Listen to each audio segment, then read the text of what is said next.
¿Qué tal? Bienvenido. En esta ocasión le vamos a mostrar lo que viene siendo la desinformación, así como la información real acerca de la información que traen los medios conservadores acerca de la vacunación universal y también lo que viene siendo la vacunación para el COVID. Bueno, ya de manera rápida, la primera cuestión es que dicen que el presupuesto para las vacunas se desplomó al 54%. Ese es uno. La dos es que hay menos compra de vacunas. Ese es el segundo tema con el cual andan los conservadores y sus medios desinformando a las personas. Y la tercera es que bajaron las coberturas, es decir que ya no hay, que ya hay muy pocos lugares donde irse a vacunar. Sin embargo, todas estas, más bien estos tres ejes o estas tres banderas que traen los conservadores, pues son totalmente falsas. Para eso extrajimos un pedazo de la conferencia mañanera del presidente, donde el subsecretario de Salud, Hugo López Gatell, pues nos da una explicación acerca de cuál es la situación real y cuáles son las mentiras que traen estos señores. Vamos a escucharlo. Sobre la vacunación, no solo COVID, sino la vacunación del programa de vacunación universal, en donde la mayoría de las vacunas se dirigen a la infancia y algunas en la adolescencia. Como respondió el presidente el viernes próximo pasado a Judith Sánchez del diario La Verdad Noticias, cada vez que se pregunta sobre la vacunación, identificamos dos grandes tendencias. Una es una preocupación legítima, asumamos que Judith Sánchez tenía esta preocupación y nos parece muy respetable, pero también detrás puede haber una campaña de desinformación, de buscar confundir con que hay un problema con la vacunación o incluso con que hay una amenaza inminente de enfermedades infecciosas. Por ejemplo, Judith Sánchez hablaba de casos de viruela. No hay casos de viruela en ninguna parte del mundo. La viruela fue erradicada en 1977. Es la única enfermedad humana infecciosa que ha sido erradicada por acción de la salud pública. Entonces, este tipo de desinformación está asociada con la intención de buscar generar cierta alarma, cierta inquietud para inducir compras gubernamentales de productos, quizá vacunas, quizá otros elementos, cuando hay algún apremio por parte de los intereses comerciales. Y eso es lo que queremos mostrar ahora. También, por supuesto, informar sobre el estado que guarda el programa de vacunación universal. Aquí vemos una suma nada más de algunas de las portadas, donde se puede identificar algunos de los diarios nacionales, El Sol de México y todos sus soles, el diario La Razón, el diario 24 Horas, el Heraldo a veces, algunas veces Reforma y el Universal, que han tenido esta narrativa, esta estructura sincronizada de narrativa que busca permear esta idea. Y en ello identificamos tres líneas de narrativa, donde vemos tres mentiras, tres cosas que son falsas. La primera es la que vamos a mostrar en la primera imagen, que es esta. Aquí se han sumado Animal Político, La Silla Rota y varios otros de los diarios que operan generalmente en forma articulada. La primera mentira es esta, que hay una reducción del presupuesto. Lo decía también Judith Sánchez, se redujo el presupuesto más del 50%, el presupuesto de vacunación o de los programas de vacunación. Es interesante porque aquí esto no solo lo vemos en las noticias, también lo vemos en gente que se acerca al Congreso de la Unión a hacer cabildeo, los cabilderos, o mejor llamados coyotes, que ya mencionaba el propio presidente el viernes. Vean ustedes, la tabla de la derecha muestra exactamente cuál es la realidad respecto a esta noticia de que se redujo el presupuesto, 54%. Aquí lo que vemos es una comparación de 2023 en la columna del medio contra 2022 en la segunda columna de la tabla. Y lo hemos dividido, como se ha articulado el presupuesto, en el presupuesto de vacunas para el programa de vacunación universal, las vacunas de la cartilla, las vacunas de la infancia, y el presupuesto para las vacunas COVID, que en su momento fue, desde luego, una asignación extraordinaria. Y lo que vemos es el gasto ejercido en 2022, donde hubo 2.12 miles de millones de pesos para las vacunas del Programa Universal y 28.1 miles de millones de pesos para la vacunación COVID, sumando 30.2. En 2023 se asignaron 3.25 miles de millones de pesos al programa de vacunación universal, lo que representa un incremento de casi 35%, es decir, aumentó, contrario a lo que se plantea, aumentó casi 35, concretamente 34.7% el financiamiento del programa de vacunación universal. Pero desde luego COVID-19 se redujo, y ese es el 54% aludido, se redujo porque la vacunación COVID en 2023 no va a tener el mismo carácter de vacunación universal que tuvo durante la etapa de emergencia. ¿Por qué? Por lo que acabo de explicar hace unos minutos, y hemos venido explicando una y otra vez, la inmunidad, la protección del sistema inmune de la suma de las personas de México posiblemente excede 90%. Cuando decimos posible no es una especulación, está próximo a salir los resultados de la Encuesta Nacional de Salud y Nutrición, donde tendremos la cifra específica, no la adelanto, de esta protección. Pero ya tenemos indicios de una gran proporción, por supuesto absolutamente mayoritaria, de la población que tiene protección. Y por eso tenemos una enfermedad de bajo impacto. Entonces se redujo el presupuesto estimado o asignado para la estimación de la política de vacunación COVID de sostenimiento. Ahí está el primer misterio, ahí está la primera mentira. Lo segundo, si me pasa la que sigue, es la idea de que hay menos vacunas, de que ahora se adquieren menos vacunas que en sexenios pasados. Algunas personas incluso dicen la época de oro del programa de vacunación universal que destruyeron en este sexenio. Y todo es parte de una narrativa construida. Lo que hemos tomado aquí en esta gráfica, por supuesto la información pública está disponible de sexenios anteriores, pero es el sexenio inmediato anterior, 2012-2018, y lo que va de este sexenio. Y pueden ver ustedes que la cantidad de vacunas, ahí está en millones de dosis adquiridas, fluctúa de año a año. No es inusual que algunos años se compren más que en otros años. ¿Por qué razón? Porque los excedentes de un año se pueden todavía usar en el siguiente año. Las vacunas se compran generalmente con periodos de caducidad largos cuando se trata del programa de vacunación rutinario. Y en este sexenio hemos tenido un abasto de vacunas muy semejante a lo que se solía tener. Desde luego siempre se ajusta por el tamaño creciente de la población y la cantidad no ha variado. Las fluctuaciones entre años tienen que ver con eso. Como se ve, en 2020 se tuvo una previsión anticipada que permitió mantener vacunas para 2021.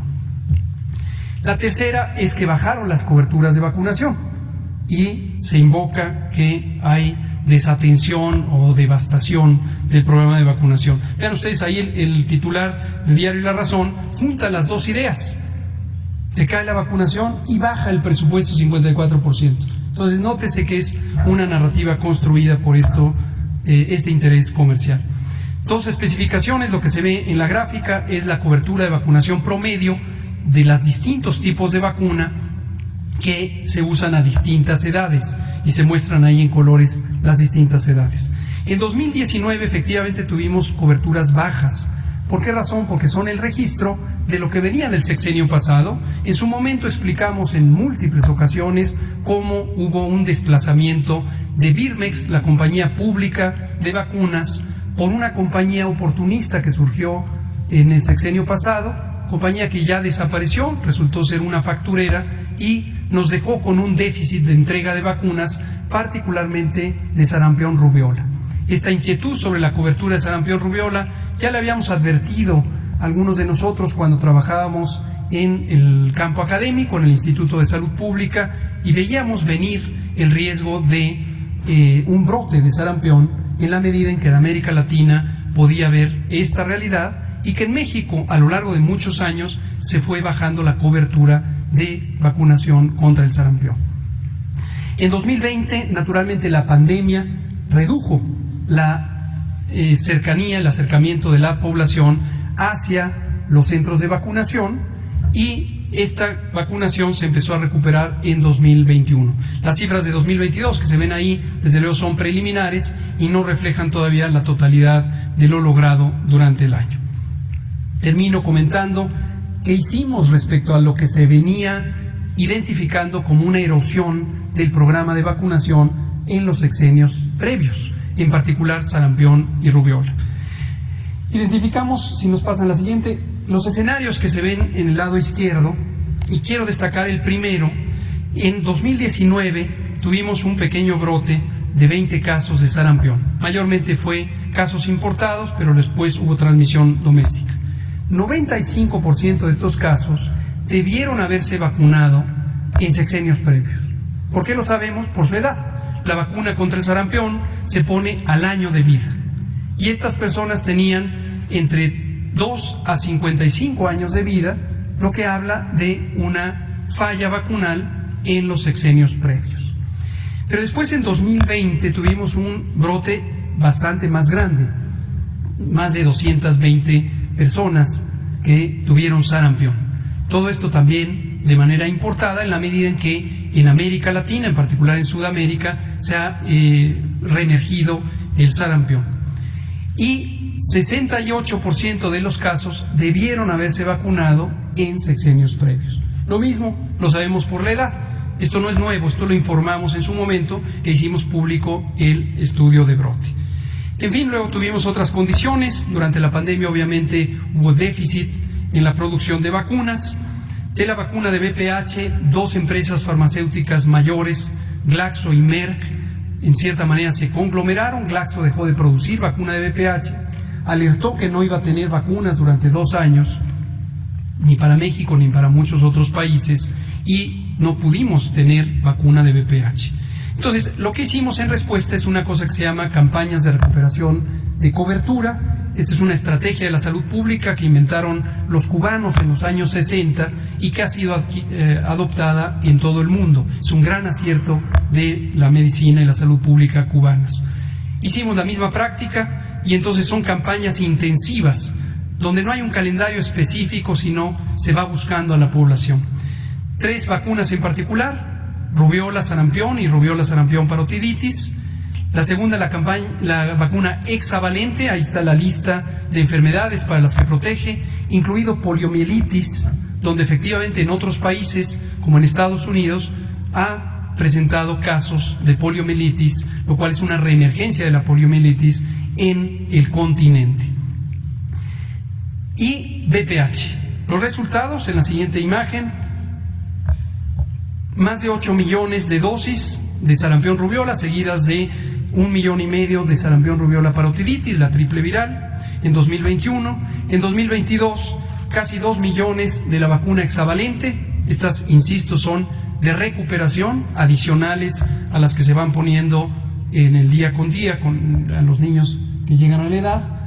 Y finalmente VPH, el programa, como lo anunciamos aquí, inició el 3 de noviembre del año pasado y continuará hasta que se complete la meta de 2.2 millones de dosis, millones de personas vacunadas contra el VPH, 1.4 millones hasta el momento. Y ya, esa es la información. Y al final tenemos algunas imágenes, por supuesto hay evidencia tanto documental como gráfica. Y lo último, ayer Sandy... Esa es la información que el subsecretario de Salud, Hugo López-Gatell, pues nos da a conocer y nos explica cómo estos señores que quieren distorsionar la información para favorecer sus intereses, pues realmente pues están distorsionando la información. Primero, como veíamos ya como último resumen, pues que el presupuesto para las vacunas del COVID-19 de este año pues es mucho más baja, más de la mitad de lo que el año pasado. Y sin en cambio las vacunas normales pues aumentaron de 1.3 mil millones de pesos se aumentó para destinación de las vacunas universales. La compra de vacunas, pues estos señores dicen que no hay vacunas, pues precisamente por esta disminución del 2021, pero cabe comentar que como dijo el subsecretario Hugo López-Gatell, que es que ya se tenía un abasto del año anterior, el cual se puede utilizar, porque como él comenta, las vacunas se compran con largos periodos de caducidad.